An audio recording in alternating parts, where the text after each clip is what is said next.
Viewers అందరికీ welcome. మనం TET 2025 June 28న జరిగినటువంటి పేపర్లో ఉన్నాం. ఇంతకు ముందు వరకు ఈ ఈ కేసులో సుప్రీంకోర్టు ఇచ్చిన తీర్పు భారత రాజ్యాంగ చరిత్రలో రెండవ ముఖ్యమైన ఘట్టంగా ప్రాచుర్యం పొందింది అనేటటువంటి క్వశ్చన్కి మనం ఆన్సర్ చేసాం. దీంట్లో లాస్ట్లో ఎండింగ్లో ఒక దగ్గర ఆగాం మనం. షాబానో కేస్ యొక్క ముఖ్య ఉద్దేశం ఏంటంటే 1985లో సుప్రీంకోర్టు ఒక వర్డిక్ట్ ఇచ్చింది, ఒక జడ్జిమెంట్ ఇచ్చింది. ఆ జడ్జిమెంట్ ఏంటంటే ఒక ముస్లిం వర్గానికి చెందినటువంటి మహిళ విడాకులు తీసుకుంటే భర్త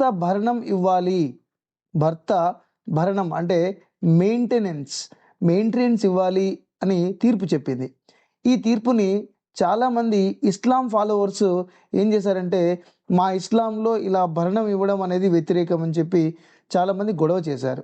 అంతేకాకుండా కొంతమంది ఈ యొక్క డిసిషన్ని వెల్కమ్ చేశారు. ఫైనల్గా 1986లో అప్పటి ప్రభుత్వం చాలా ఒత్తిడికి గురై ఒక కొత్త చట్టం తీసుకొచ్చింది.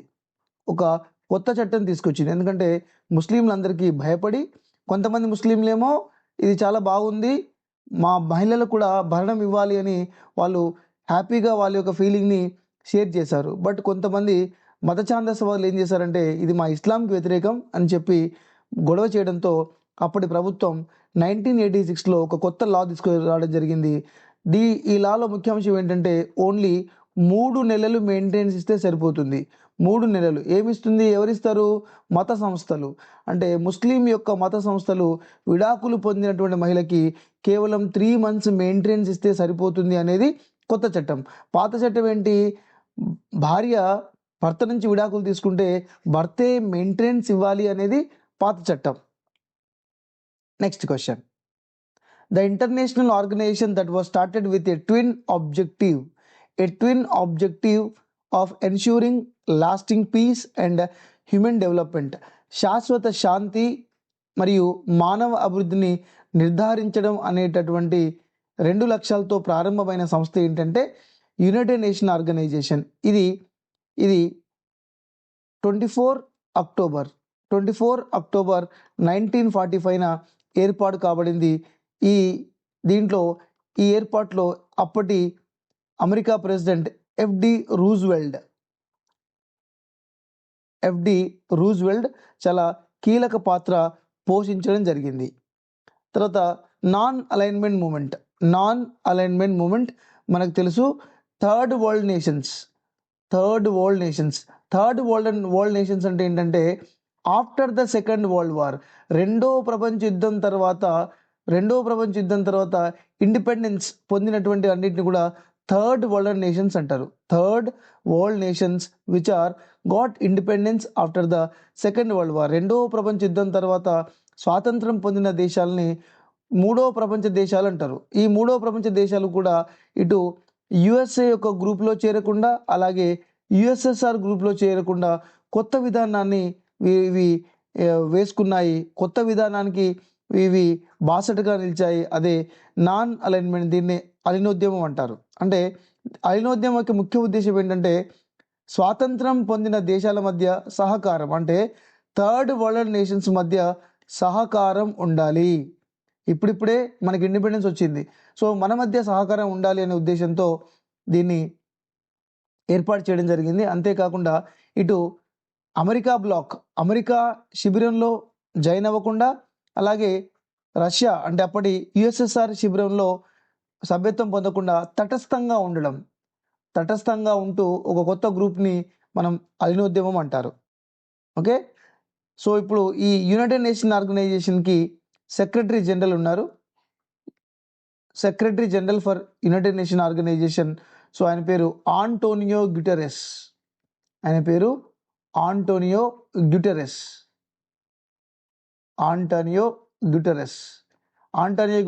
ఈయన యునైటెడ్ నేషన్ ఆర్గనైజేషన్కి present secretary general. IMF, international monetary fund అంటారు. ఐఎంఎఫ్ మరియు వరల్డ్ బ్యాంక్ ఈ రెండింటిని ట్విన్స్ అంటారు. ఏం ట్విన్స్ అంటారు? Bretton Wood twins. Bretton Woods. ఇవి అమెరికాలోని బ్రెటాన్ వుడ్స్లో ఉన్నాయి కాబట్టి వీటిని బ్రెటాన్ వుడ్స్ ట్విన్స్ అని అంటారు. ఐఎంఎఫ్ మరియు వరల్డ్ బ్యాంక్. ఓకే, ఎక్కడున్నాయి ఇవి? ఇవి మనకి వాషింగ్టన్ అంటే బ్రెటాన్ వుడ్లో మీటింగ్ జరిగిన తర్వాత ఏర్పడ్డాయి. ఇవి వాషింగ్టన్ డీసీలో ఉన్నాయి. ఇంతకుముందు బ్రెటాన్ వుడ్లో ఉన్నాయని చెప్పాను, కాదండి, వాషింగ్టన్ డీసీలో ఉన్నాయి. బ్రెటాన్ వుడ్లో సమావేశం తర్వాత ఇది జరిగింది. సార్క్ అంటే south Asian association for regional cooperation. South Asian association for regional council. దీనిలో 7 దేశాలు సభ్య దేశాలుగా ఉన్నాయి. ఇది 1985లో స్థాపించబడింది. దీని యొక్క హెడ్ క్వార్టర్ ఎక్కడంటే నేపాల్లోని ఖాట్మండు. దీని హెడ్ క్వార్టర్ ప్రజెంట్ నేపాల్లోని ఖాట్మండు. సో ఇలా కనుక మనం ప్రిపేర్ అయితే కొంచెం 360 డిగ్రీస్ ఓవర్ వ్యూ కనుక చూసినట్టయితే మనకి ఎక్కువగా ఇన్ఫర్మేషన్ తెలుస్తుంది. In 1990, L K Advani, the leader of Bharatiya Janata Party, led Rath Yatra. మనకు తెలుసు, రథయాత్ర అనేటటువంటిది భారతదేశంలో చాలా పెద్ద పొలిటికల్ వేవ్గా చెప్పొచ్చు. ఎందుకంటే ఎల్కే అద్వానీ, అప్పటి భారతీయ జనతా పార్టీ నాయకుడు ఎల్కే అద్వానీ అని ఏం చేశారంటే గుజరాత్లోని సోమనాథ్ టెంపుల్ నుంచి రాముని యొక్క గుడి నిర్మించాలి అన్నటువంటి అయోధ్య వరకు ఒక యాత్ర చేశారు. ఈ యాత్ర పేరే రథయాత్ర చేయడం జరిగింది. దేనికోసం రథయాత్ర చేశారు? గుడి కట్టాలి. ఎక్కడ గుడి కట్టాలి? ఆ యాత్ర యొక్క ముఖ్య ఉద్దేశం ఏంటంటే అయోధ్యలో రాముని యొక్క గుడి కట్టడం. అయితే రాముని యొక్క గుడి కట్టడం కోసం ఈ రథయాత్ర చేసినటువంటి ఎల్కే అద్వానీ బీహార్లో అరెస్ట్. అప్పటి యూపీ ప్రభుత్వం ఎల్కే అద్వానీని అరెస్ట్ చేసింది. అరెస్ట్ చేసిన తర్వాత మరి బీజేపీ ప్రభుత్వం ఏం చేసింది? బీజేపీ ప్రభుత్వం అప్పటి యూపీ ప్రభుత్వానికి మద్దతు ఉపసంహరించింది.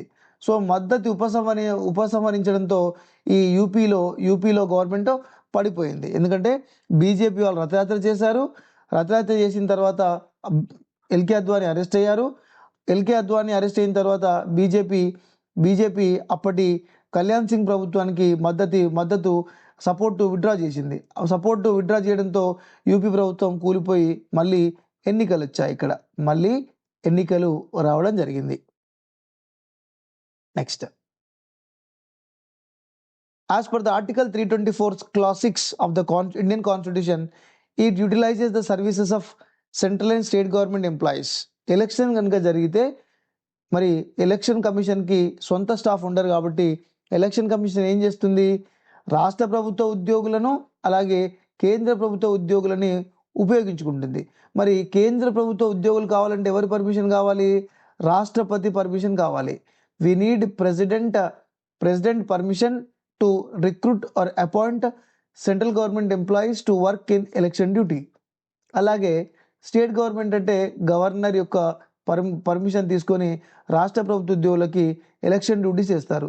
డ్యూరింగ్ ఎలక్షన్ డ్యూటీ, ఈ ఎలక్షన్ డ్యూటీ టైంలో no transfers and no promotions.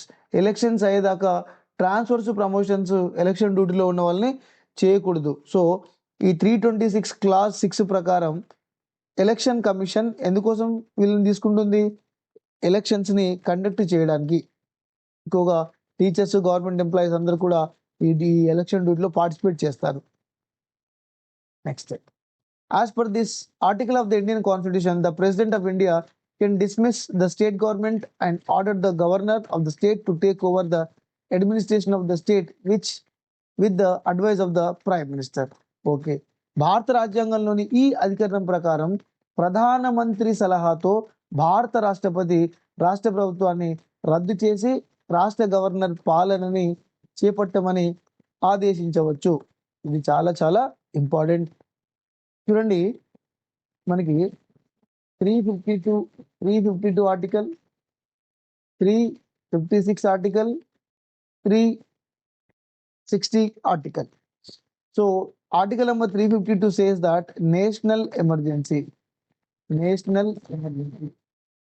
Okay, national emergency అంటే జాతీయ అత్యవసర పరిస్థితి. జాతీయ అత్యవసర పరిస్థితి. ఇప్పటి వరకు ఇది 3 సార్లు పెట్టారు. ఇప్పుడు 1962లో ఫస్ట్ టైం, తర్వాత 1971లో సెకండ్ టైం అండ్ 1975లో థర్డ్ టైం. ఓకే, ఇది ఎందుకు పెట్టచ్చు? ఆర్టికల్ నెంబర్ 352 ప్రకారం ఏదైనా వార్ జరిగినా లేదా ఇంటర్నల్ ప్రాబ్లమ్స్, ఇంటర్నల్ ఇష్యూస్ అంటే దేశంలో అంతరంగిక కల్లోలాలు లేదా యుద్ధం వల్ల ఈ యొక్క జాతీయ అత్యవసర పరిస్థితిని వారు డిక్లేర్ చేయవచ్చు. అదేవిధంగా 356 ప్రకారంగా రాష్ట్రాల్లో రాష్ట్రపతి పాలన, రాష్ట్రాల్లో రాష్ట్రపతి పాలన, రాష్ట్రాల్లో రాష్ట్రపతి పాలన లేదా రాష్ట్రాల్లో రాష్ట్రపతి పాలన పెట్టినప్పుడు ఇక్కడ గవర్నర్ పరిపాలిస్తారు. గవర్నర్ పాలించుతాడు. గవర్నర్ రూల్ 356 ప్రకారం. 360 దీన్ని మనం ఫినాన్షియల్ ఎమర్జెన్సీ అంటారు. ఫినాన్షియల్ ఎమర్జెన్సీ అంటే అర్థం ఏంటంటే ఆర్థిక అత్యవసర పరిస్థితి. ఆర్థిక అత్యవసర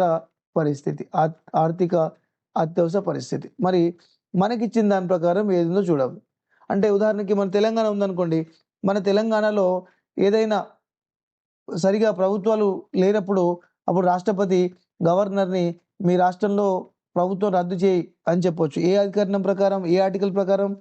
ఆర్టికల్ నంబర్ 356 ప్రకారంగా రాష్ట్రపతి గవర్నర్కి చెప్తే గవర్నర్ ఆ ప్రభుత్వాన్ని రద్దు చేసి ఇక్కడ రాష్ట్రపతి పాలన విధిస్తాడు.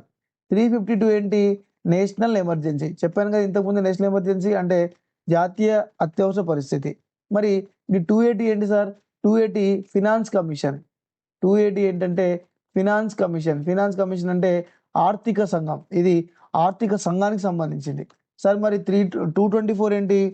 224 it is recruiting of the judges, high court అంటే జడ్జీల నియామకంకు సంబంధించిన జడ్జీల recruitment. Article number 224 recruitment of the judges recruitment. ఎక్కడ రిక్రూట్మెంట్? మరి ఇన్ హైకోర్టులో వీరి యొక్క రిక్రూట్మెంట్ గురించి ఆర్టికల్ నెంబర్ 224 చెప్తుంది. Next question. 1971లో భారతదేశంలో జరిగిన లోక్సభ ఎన్నికల్లో కాంగ్రెస్ పార్టీ ఈ జనాకర్ష నినాదంతో ఎన్నికల్లో పోటీ చేసింది. In the Lok Sabha elections held in India 1971, the Congress party went to elections using this popular slogan. So గరీబీ హటావో ఇది ఎవరిచ్చారంటే ఇందిరా గాంధీ గేవ్ స్లోగన్ గరీబీ హటావో అంటే రిమూవల్ ఆఫ్ పావర్టీ. ఇక్కడ ఫస్ట్ టైం ఎలక్షన్స్ 1952లో జరిగాయి. First general elections. సెకండ్ 1957లో జరిగాయి. థర్డ్ జనరల్ ఎలక్షన్స్ 1962లో జరిగాయి. ఫోర్త్ జనరల్ ఎలక్షన్స్ 1967లో జరిగాయి. అయితే అంటే ఎలక్షన్స్ 5 ఇయర్స్కి ఒకసారి జరుగుతుంది. చూడండి, ఎవ్రీ 5 ఇయర్స్కి ఒకసారి ఎలక్షన్ జరుగుతుంది. కానీ 1970 తర్వాత ఎలక్షన్స్ ఎప్పుడు జరగాలి? ఫిఫ్త్ ఎలక్షన్స్ ఎప్పుడు జరగాలి? 1972లో జరగాలి. కానీ ఇందిరాగాంధీ ఏం చేసింది? ఈ లోక్సభని రద్దు చేసి 1971లోనే ఎలక్షన్స్కి వెళ్ళింది. So it went elections early for 1 year. అంటే ముందుగానే దీన్ని ఏమంటారంటే మొదటి మధ్యంతర ఎన్నికలు అంటారు. సో మొదటి మధ్యంతర ఎన్నికలు ఇండియాలో ఎప్పుడు జరిగాయి? 1971లో జరిగాయి. 72లో జరగవలసినటువంటి ఎన్నికలు 71లో జరిగాయి. ఓకే, సో దీన్ని ఫస్ట్ మిడ్ టర్మ్ ఎలక్షన్స్ అంటారు. First mid term elections in India. ఎందుకంటే 1971లో ఇందిరాగాంధీ ప్రీవీ పర్సెస్ని క్యాన్సిల్ చేసింది. ప్రీవీ పర్సెస్ అంటే ఏంటంటే రాజభరణాల రద్దు అంటే ఎవరైతే రాజులు, జమీందారులు వారి యొక్క రాజ్యాలని ఇండియాలో కలిపారో వారికి నష్టపరిహారం చెల్లించేదాన్ని ఆమె రద్దు చేయడం జరిగింది. అంతేకాకుండా ఆమె ఈ గరీబీ హటావో అనేటటువంటి నినాదాన్ని కూడా ఆమె ఇవ్వడం జరిగింది. సేవ్ డెమోక్రసీ నినాదాన్ని తీసుకొచ్చింది ఎవరంటే జయప్రకాష్ నారాయణ. జయప్రకాష్ నారాయణ. ఇందిరాగాంధీకి వ్యతిరేకంగా ఇందిరా హటావ్ దేశ్ బచావ్, ఇందిరా హటావ్ దేశ్ బచావ్ అండ్ సేవ్ డెమోక్రసీ అనే నినాదాలతో అప్పటి జయప్రకాష్ నారాయణ ఆయన పెద్ద ఉద్యమం నడిపాడు. So first mid term elections ఎప్పుడు? ఫస్ట్ మిడ్ టర్మ్ ఎలక్షన్స్ 1971, గుర్తుపెట్టుకోండి. Next question. మనం వైరుధ్యాల జీవితంలో ప్రవేశించబోతున్నాం. రాజకీయాల్లో సమానత్వం ఉంటుంది మరియు సామాజిక మరియు ఆర్థిక జీవితంలో అసమానత ఉంటుంది. ఈ డైలాగ్ చెప్పింది ఎవరంటే doctor BR Ambedkar. Next, as per the permanent revenue settlement system these were given power to collect revenues. So ఇక్కడ మనం పర్మనెంట్ ల్యాండ్ రెవెన్యూ సిస్టమ్, దీన్ని మనం ఏమంటామంటే జమీందారీ సిస్టమ్. దీన్నే మనం ఏమంటాం? జమీందారీ సిస్టమ్. చాలా చాలా ఇంపార్టెంట్ జమీందారీ సిస్టమ్. ఇంతకుముందు చాలాసార్లు ఎగ్జామినేషన్లో వచ్చింది జమీందారీ సిస్టమ్. సో జమీందారీ సిస్టమ్ మనకి lord Cornwallis, lord Cornwallis, lord Cornwallis చాలా చాలా important. Lord Cornwallis introduced this zamindari system. As per this zamindari system, zamindars are the real tax collectors. Zamindars they collect taxes from farmers. అంటే జమీందారులు రైతుల వద్ద నుంచి వారు tax వసూలు చేసి బ్రిటిష్ వారికి ఇవ్వాలి. ఎంత? For example 9/10. ఓకే, వారు 10 వంతులు వసూలు చేశారనుకోండి, అంటే 10 రూపాయలు వసూలు చేశారనుకోండి, 9 రూపాయలు ఎవరికి ఇవ్వాలి? బ్రిటిష్కి ఇవ్వాలి. 9 రూపాయలు బ్రిటిష్కి ఇవ్వాలి. మరి ఇంకో 1 రూపీ ఏం చేయాలి? ఇంకో 1 రూపీ ఈ జమీందార్స్ తీసుకోవాలి. ఓకే, ఇది మరి పర్మనెంట్ సెటిల్మెంట్ సిస్టమ్. ఇది బీహార్, బెంగాల్, ఒరిస్సా, బీహార్, బెంగాల్, ఒరిస్సా ప్రావిన్స్లలో ఈ పద్ధతి ఉండేది. నెక్స్ట్, ఇటలీని ఇటాలియన్ రిపబ్లిక్గా ఏకం చేయడానికి ఒక కార్యక్రమాన్ని రూపొందించడానికి గిసెప్పే గారిబాల్డి ఒక రహస్య సంఘాన్ని ఏర్పాటు చేశాడు. దీనిని ఇలా అంటారు, రహస్య సంఘం, ఒక secret society. To put together a programme for uniting Italy into an Italian republic, Giuseppe Garibaldi formed a secret society. చాలా చాలా ఇంపార్టెంట్ ఈ సీక్రెట్ సొసైటీ. ఇక్కడ చాలా ఇంపార్టెంట్ పర్సన్స్ ఉన్నారు. యూనిఫికేషన్ ఆఫ్ ఇటలీ, ఇటలీ ఏకీకరణ, ఇటలీ ఏకీకరణ అంటే unification of Italy. Italy has been divided at the time. అప్పట్లో ఇటలీ ఎలా ఉండేదంటే 7 ముక్కలుగా ఉండేది. ఇటలీ ఎలా ఉండేది? 7 ముక్కలుగా ఉన్నటువంటి ఇటలీ. అప్పుడు ఇటలీని ఏమని పిలిచేవారంటే ఇటలీ లేదు, సార్డినియా. ఈ సార్డినియా అనేటటువంటి పేరు పేరు తర్వాత ఈ 7 ముక్కల్ని కలిపితే అయిందే ఇటలీ. 7 ముక్కల్ని ఒకటిగా చేస్తేనే వచ్చేది ఇటలీ. సో ఇప్పుడు ఇక్కడ 3-4 నేర్చుకుందాం. సో రెడ్ షర్ట్ అనేటటువంటిది ఒక రహస్య సంఘం. దీని గారిబాల్డి మనకి ఇచ్చినట్టు గారిబాల్డి ఈయన దీన్ని ఎస్టాబ్లిష్ చేశారు, గారిబాల్డి. అలాగే ఇంకొక పర్సన్ గిసెప్పి మాజిని అని ఉంటారు. Giuseppe Mazzini he was organized Young Italy అనేటటువంటి ఒక సంఘాన్ని స్థాపించాడు. దీనిలో యువకులైనటువంటి వ్యక్తులు ఉంటారు. Giuseppe Mazzini started Young Italy. ఇది కూడా ఒక రహస్య సంఘం. అండ్ ఇది కూడా గిసెప్పి గారిబాల్డి కూడా ఎర్ర చొక్కాలు అనేది అది కూడా ఒకటి సీక్రెట్ సొసైటీ, రహస్య సంఘం. ఓకే, సో ఫైనల్గా ఈ గిసెప్పి గారిబాల్డి, గిసెప్పి మాజిని, తర్వాత అప్పటి ప్రైమ్ మినిస్టర్ కౌంట్ కౌర్, అప్పటి Sardinia prime minister count Kaur. అప్పటి వీళ్ళందరి ఎఫర్ట్స్ వల్ల, గారిబాల్డి, కౌంట్ కౌర్, మాజిని ఎఫర్ట్స్ వల్ల ఇటలీ 1870లో ఇటలీ యూనిఫికేషన్ జరిగింది. Italy unification successfully completed in 1870. మరి 1870లో 7 ముక్కలుగా ఉన్నటువంటి అన్నింటినీ కలిపేశారు కాబట్టి అప్పుడు దీనికి రాజు ఎవరంటే Victor Emmanuel. Victor Emmanuel Victor Emmanuel Victor Emmanuel 2 7 ముక్కలుగా ఉన్నటువంటి 7 ముక్కలు ఏదైతే కలిసిపోయిందో ఇటలీగా మారిందో దానికి ఆయన రాజుగా అవ్వడం జరిగింది. కౌంట్ కవర్ ఎవరు? Prime minister. గారిబాల్డి ఏంటి? ఎర్ర చొక్కా. యంగ్ ఇటలీ ఏంటిది? మాజిని. చూడండి, మా తర్వాత వచ్చేదే యా. మా అంటే మాజిని, యా అంటే యంగ్ ఇటలీ. ఈ రెండు కూడా ఇంపార్టెంట్ రహస్య సంఘాలు. తర్వాత the Worsley canal, the first English canal was built by, మొదటి ఇంగ్లీష్ కాలువ అయిన వర్స్లీ కాలువను నిర్మించిన వారు జేమ్స్ బ్రిన్లే అనేటటువంటి వ్యక్తి ఈ మొదటి ఇంగ్లీష్ కాలువని తవ్వడం జరిగింది. అంటే ఫ్రీగా ట్రాన్స్పోర్టేషన్ చేయడానికి.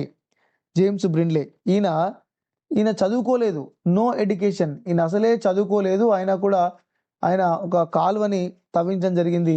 దాని పేరే వర్స్లీ కెనాల్. చాలా చాలా ఇంపార్టెంట్, వర్స్లీ కెనాల్. ఇక స్టిఫెన్సన్ ఏం చేశారు? స్టిఫెన్సన్ అని ఆయన రైలుకు అమర్చబడినటువంటి రైలు ఆవిరి ఇంజన్ని తయారు చేశారు. దాని పేరు స్టిఫెన్సన్ రాకెట్ అని పేరు. ఇది 1814లో జరిగింది. జాన్ మెట్కాఫ్ ఈయన ఒక బ్లైండ్, ఈయన గుడ్డివాడు అండ్ చదువుకోలేదు. ఈయన గుడ్డివాడు and there is no education. అయినా కూడా రోడ్ల ఉపరితలాలను సర్వే చేశారు. రోడ్ల ఉపరితలాలను సర్వే చేసి ప్రణాళిక తయారు చేశాడు. సర్వే చేశాడు. ఓకే, చూడండి ఇంతమంది ఉన్నారు. అండ్ హెన్రీ కాట్ ఈయన ఒక కలబోత బట్టి,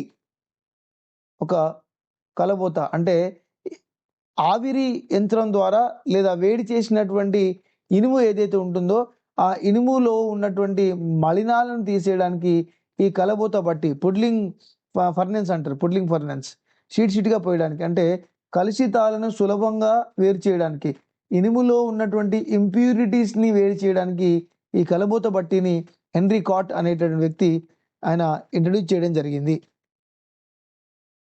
నెక్స్ట్ 1991లో యుఎస్ఎస్ఆర్ రద్దు ప్రకటించిన వారు. In 1991 the disbanding of USSR was announced by. So 1991లో ఈ యుఎస్ఆర్ రద్దు చేసిన వారు ఎవరంటే బోరిస్ ఎల్స్టీన్. ఒకసారి చూద్దాం, యుఎస్ఎస్ఆర్ రద్దు చేసిరంటే అసలు యుఎస్ఎస్ఆర్ ఎప్పుడు ఫామ్ అయింది? అంటే డ్యూరింగ్ ద టైమ్ ఆఫ్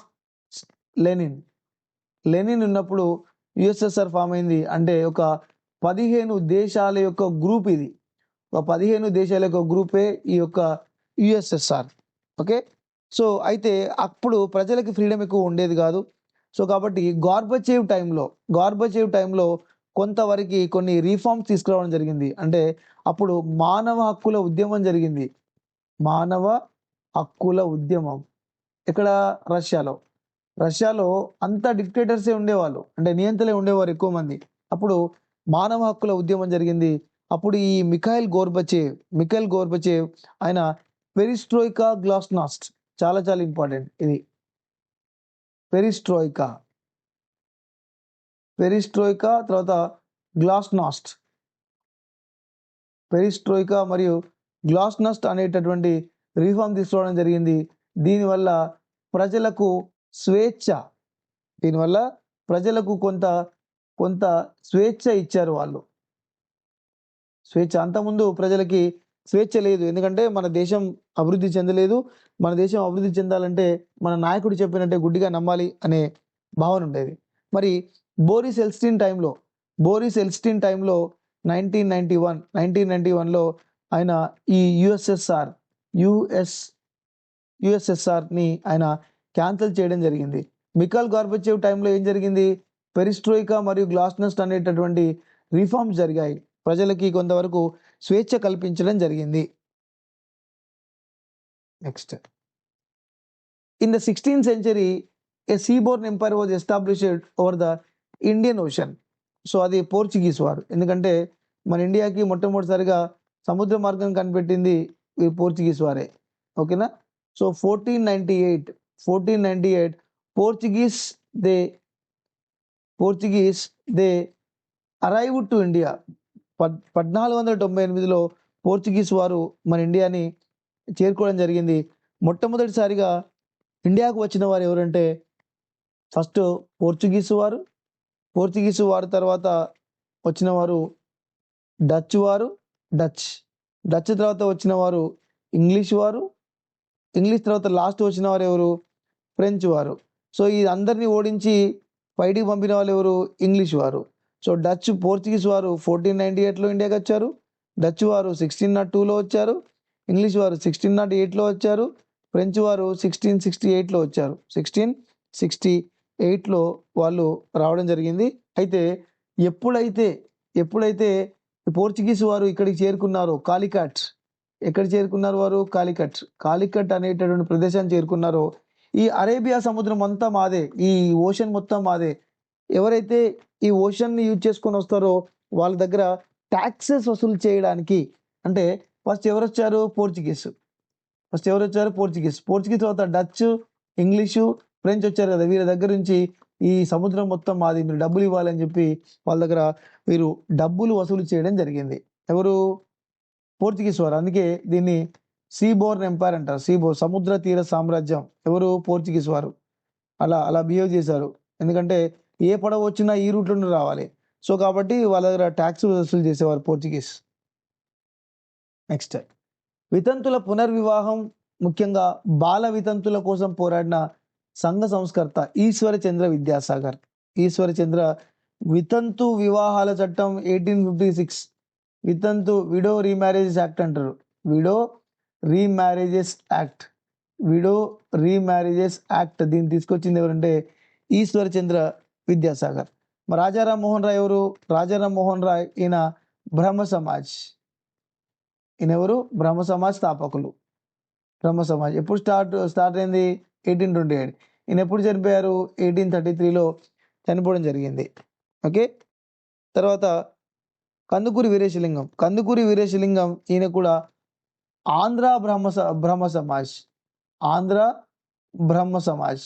ఆంధ్రాలో కూడా బ్రహ్మసభ లేదా బ్రహ్మ సమాజ్ను ఏర్పాటు చేసి కందుకూరి వీరేశలింగం ఎవరి కోసం పోరాడారు, ఈయన వితంతుల కోసం. వితంతు అంటే భర్త చనిపోయినటువంటి ఆడవారు మళ్ళీ పెళ్లి చేసుకోవాలనే ఉద్దేశంతో ఆయన మళ్ళీ ఇక్కడ వీళ్ళకి సపోర్ట్ చేయడం జరిగింది. అంతేకాకుండా బాల్య వివాహాలు రూపుమాపడానికి కూడా ఈయన కందుకూరి వీరేశలింగం గారు ప్రయత్నం చేయడం జరిగింది. అంతేకాకుండా ఆయన రాజమండ్రిలో ఆయన స్కూల్ని కూడా ఏర్పాటు చేయడం జరిగింది. మహిళల చదువు, ఆయన ఇల్లునే పాఠశాలగా మార్చడం జరిగింది. అంతేకాకుండా ఖచ్చితంగా ఆడవారు చదువుకోవాలి అని చెప్పి ఆయన ఎంకరేజ్ చేయడం జరిగింది. భాగ్యరెడ్డి వర్మ మీకు తెలుసు, 1906లో జగన్ మిత్ర మండలి అనే దాన్ని ఆయన ఏర్పాటు చేయడం జరిగింది. ఈయన అసలు పేరు మాదరి భాగ్యయ్య. దళితులను ఆది హిందువులుగా పిలవాలి అని చెప్పినటువంటి వ్యక్తి. చెప్పినటువంటి వ్యక్తి భాగ్యరెడ్డి వర్మ.